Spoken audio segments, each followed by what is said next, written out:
Yeah, hi Pete, this is Mike Fortner, just looking over your post here. That's a pretty good description, and I must admit, a real novel example.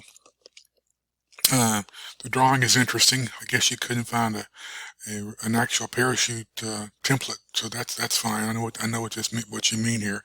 So you've got the the rope attached to to I guess a boat here below, which is pulling it along. That's under tension because there is the force supplied by the parasail. It's keeping this in tension, which keeps this off full of air and allows paragliding to occur. Your force and uh, counterforce, I'm not sure what force pair, I guess, reaction pair would be the tension from the rope and the force supplied by the parasail. That's a pretty good, pretty novel device there. I like that a lot. So good work with that.